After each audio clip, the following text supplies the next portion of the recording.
Hello everyone and welcome back to JB's Total Gaming, where today I'm really excited to bring you 16 of the best indie games from 2016 that are all available on Steam right now and all on sale. I also did a Game of the Year video, and if you want to see a few more Games of the Year, actually the indie game Games of the Year for me, the ones I nominated for Indie Game of the Year, I recently did a award ceremony for 2016. The second video, the conclusion, starts with the games that I nominated for Indie Game of the Year, so there are more additional indie games from the year that you might want to check out. I really enjoy promoting these types of games you might not have heard about otherwise. Go ahead and check out both Game of the Year videos, especially if you're interested in all the other categories that I talk about. Now, I do want to add an addendum real quick. I actually forgot to put in Total War Warhammer for a candidate for my strategy Game of the Year. It still goes to Civilization 6 for me, but I did want to throw it out there. I think they did a good job including the Warhammer franchise into the Total War gameplay. But that out of the way, let's go ahead and jump into 16 indie games you can get right now on sale. A lot of these games, a few of them are like 10 to 20% off. Some of them are like 75% off. So I highly suggest checking these out. I'll try to talk real quickly about these games and why you might be interested in them. But let's get to it. And the first few games I've actually done videos for that you're more than welcome to go check out. Alright, first up is Flamebreak. Now, the reason I'm talking about Flamebreak is Flamebreak was actually my roguelite indie game of 2016. I actually enjoyed it more than Enter the Gungeon. And you might say, well, why didn't I have it on my list when I had Enter the Gungeon on my list? Well, I try to be as pro-consumer as possible, and I feel like Enter the Gungeon had a broader appeal. It looked nicer, it had better sound quality and all that, had more polish. Whilst in Flamebreak is personally the game I enjoyed more, maybe because Enter the Gungeon was too hard for me too. So that's why I got my nomination, but Flamebreak is my personal favorite. It has a MOBA-style combat system. You have abilities on cooldown, and like any roguelite, as you die, it's just game over, but you can unlock more and more powers and abilities. Go check out my video on it. It's a game I really enjoyed, and it's $3.39 right now on Steam if you want to check it out if it sounds interesting. Alright, next up we have Forced Showdown. This is yet another roguelite indie game that I did a video for. I think it looks nice, it plays nice, and again, go ahead and check out my video for it. I like it quite a bit. It has this card system in the game where you build a deck, and then each round of the scenarios that you go through, you start off with like one mana and then two, and then you have certain cards drawn that you can play.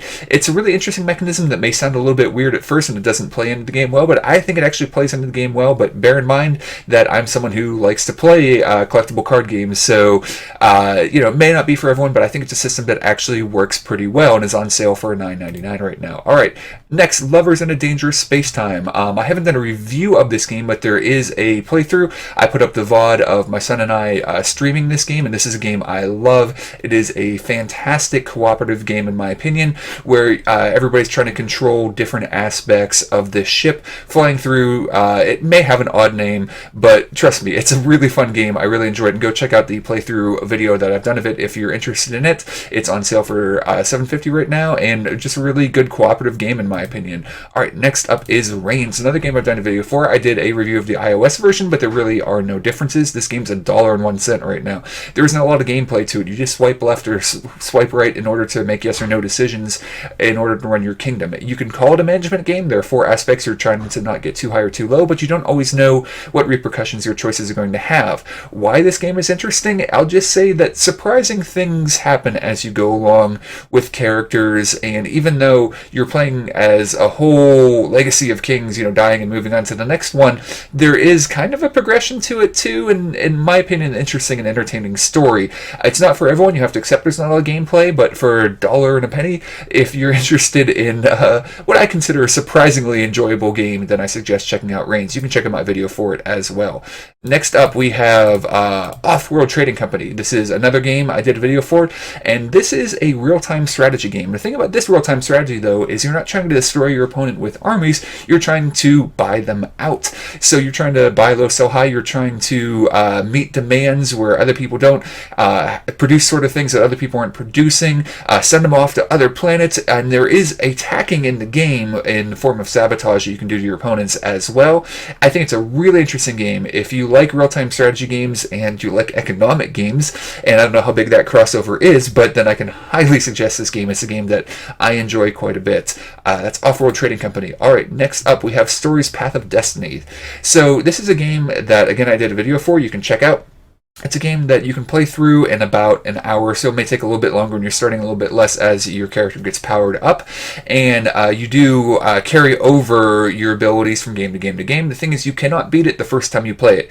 You have to play it, I believe, at least 5 times to beat it, and that's if you get lucky and uncover all the things you need to uncover. The point is that you're trying to uncover truths in the story so that you can actually make the right choices to have the true story that you want to happen. And while the gameplay, the combat is kind of Arkham-like, and not overly complicated, it's still a game that I personally like the characters and enjoyed quite a bit. But it may be a little too simple combat-wise for some people. Alright, next you want to talk about a potentially controversial thing to bring up, Firewatch. A lot of people love this game, a lot of people hated this game. It is kind of a walking simulator game. It looks fantastic, it has fantastic voice acting. Some people had some issues with where this story went. I kind of did, but I also thought it was a pretty enjoyable experience overall. And if you're interested in that sort of gameplay, where it's more of an experience, you are making dialogue choices and whatnot, but it is more of an experience than a traditional game, then Firewatch might be interesting to you. Abdul is yet another one of these games that is an experience, and instead of a walking simulator, it's kind of a swimming simulator. Now, in Firewatch, you at least have dialogue choices. In this game, you more kind of control movements and a few little things, but it's even more of just an experience with less choices. But it is a gorgeous game, and it does have a story, if you will. Some people thought it was dumb, but the story is kind of more of a show don't tell sort of thing that some people might enjoy. Some people thought there wasn't much to it. But again, if you're interested in kind of that chill experience, going through an experience like Journey, if you're familiar with that game from a while back, then this is a game that I can definitely recommend, and again is on sale right now. Alright, Thumper. Thumper is a really gorgeous looking rhythm game. The rhythm in the game functions a little bit differently than some other rhythm games. It might take a little while to get used to, but overall it seems to be a very positively received rhythm game that is gorgeous, and again is also another game that you can play in VR as well. So if you have a VR headset, then maybe this is worth checking out. Alright, next up, Shadow Tactics, Blades of the Shogun. So this is a tough puzzle stealth game. It's kind of top down. You're going to have a group of people with different abilities that they can use, and you have to plan out how to use them. It takes place in real time, but you can like set out a bunch of commands and then tell everyone to activate and things like that. If you're interested in really tough kind of old school stealth puzzle game like Commandos or something like that, then I highly suggest checking this game out. It looks really nice and it plays really well. Just be prepared. It ain't easy, and if that sounds good to you, then you might want to check out. Talking about games that aren't easy, how about Furry or Furry or however you pronounce it? This is a boss rush game, which means you fight a boss and then fight another boss. There's no levels in between, but the variety in different bosses is really interesting. There's fighting game mechanisms, there's bullet hell mechanisms, there's all kind of interesting things as you progress throughout the game. But again, be warned, super hard. But if that interests you, then you might want to check it out. Alright, next up we have Oxenfree. Oxenfree isn't quite a walking simulator. There are a bunch of teens that go to an island. Things start getting weird. There is some puzzle elements to it, so a little bit more gameplay than traditional walking simulator. You might find the characters to be kind of annoying teenagers. I actually kind of liked the characters. I thought it had good dialogue. And this is a game that, again, gets maybe a little bit deeper than you might expect. There is an ARG, an augmented reality game kind of behind the scenes that you could totally ignore and enjoy the game as it is, or dive as deeply as you want to into kind of some other stuff going on within the game. But it is a game that, again, I think looks nice, has fantastic writing, an interesting story, and if you're interested in kind of an experience sort of game with also some puzzle gameplay to it and things like that, then I suggest checking out Oxenfree. I highly suggest it, actually. Alright, Banner Saga 2 is a game that is kind of a turn-based strategy game. The way the turns work is a little bit different than some other turn-based games, but also kind of a management game. When I say management, take that very loosely. You're basically in charge of a group, and the decisions you make can affect things, but you're not necessarily sure how those decisions are going to affect things. It has kind of this interesting rotoscope style in the cutscenes where there's not a lot of motion, but I think it's really gorgeous, and I personally like the way that the turn-based systems work, and then there's armor and damage, all kinds of little nuances in it. It's not an overly complicated game, but it's one you might have to get used to as far as the tactics of the game go, but it is one that I really enjoy. Next up is Overcooked. So we talked about interesting cooperative games. Overcooked is yet another one of these interesting cooperative games. I put the games I did videos for first in the category. That's why I didn't put this game right next to Lovers in a Dangerous Spacetime, but a very similar game. 1 to 4 players working together to try to accomplish something. You'll probably end up yelling at each other for not doing things right, but at the same time having a really good time, and I highly recommend this game. I think it's one of the best cooperative video games out there.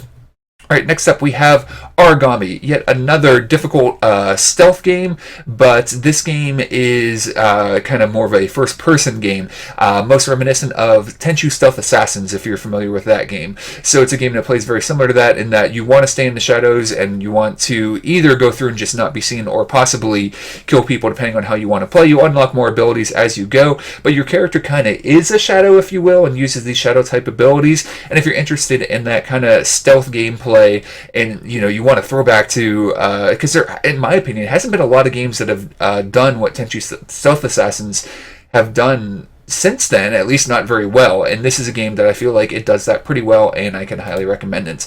Last but not least, Captain Forever Remix. So this is a game I also love to play a lot of board games. This reminds me quite a bit of the Galaxy Truckers game where you're playing in real time, putting you have a time limit, putting your ship together, and then you're going out and just getting destroyed and terrible things are happening. This is a game that you actually control the gameplay. You control your ship, you fire and all that, but then you're putting all these pieces together as you go. You're destroying ships, picking up pieces from things you find in the area, and you're trying to build the best ship you can, survive as long as possible, and it's all kind of...